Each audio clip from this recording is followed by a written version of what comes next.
দর্শক, উত্তরাঞ্চলে জামায়াত আমিরের নির্বাচনী জনসভা নিয়ে আরো খবর জানাতে নীলফামারী থেকে যোগ দিচ্ছেন সহকর্মী রমিজ হোসাইন। রমিজ, কুড়িগ্রামের পরপরই জামায়াত আমির নীলফামারীর দিকে যাবেন। কয়টা নাগাদ হতে পারে সেই জনসভা এবং নেতাকর্মীদের প্রত্যাশা কি রয়েছে?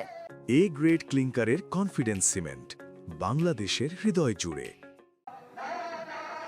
এই অঞ্চলে মূলত যে প্রত্যাশা বা প্রাপ্তির যে বিষয়টি সেটি হচ্ছে এই অঞ্চলে যে তিস্তা ব্যারেজটি রয়েছে, এখানে কিন্তু এই বিশেষ করে লালমনিরহাট, নীলফামারী, কুড়িগ্রাম এই অঞ্চলের মানুষরা এই নদী কেন্দ্রিক তাদের যে জীবন, সেই জীবন কিন্তু বিভিন্নভাবে আসলে থমকে যায়। যখন ভারত থেকে যখন অববাহিকায় যে যখন তারা পানি ছেড়ে দেয়, তখন কিন্তু এই অঞ্চলটি পুরোটাই প্লাবিত হয়ে যায় এবং অন্য সময় তখন ভারতের অংশ থেকে যখন বাদ দেওয়া হয়, তখন এই অঞ্চলটা কিন্তু পুরোটাই মরুভূমির একটা রূপ নেয়।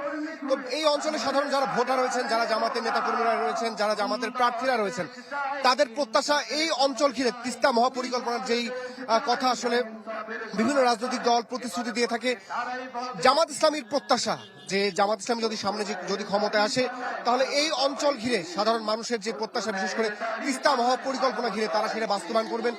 এই অঞ্চলে যেই কৃষি সমৃদ্ধ, অন্যান্য সময় যখন পানি থাকে না, শুষ্ক অবস্থায় থাকে, মরুভূমির মতো একটা অবস্থায় তৈরি হয়, তখন যাতে তারা এই অঞ্চলটাতে ভেতর দিয়ে পানি প্রবাহ স্বাভাবিক রাখতে পারে।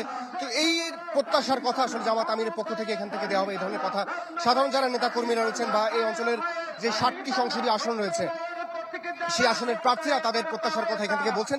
কিছুক্ষণ আগে এখানে আনুষ্ঠানিকভাবে সমাবেশ শুরু হয়েছে। এখন পর্যন্ত কিন্তু এই যে অঞ্চলটি রয়েছে, বিশেষ লালমনিরহাট এবং নীলফামারী, এই অঞ্চলের মানুষরা কিন্তু আস্তে ধীরে তাদের যেই জনসমাবেশ স্থল রয়েছে সেখানে আসতে শুরু করেছেন। বেলা 12:30টার দিকে জামাত আমির হেলিকপ্টার যোগে এখানে উপস্থিত হবেন এবং তিনি এখানে সমাবেশে বক্তব্য রাখবেন।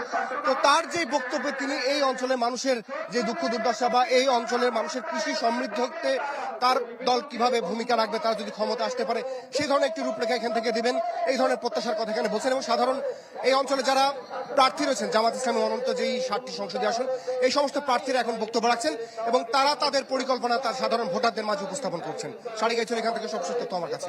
রমিজ, ধন্যবাদ আপনাকে।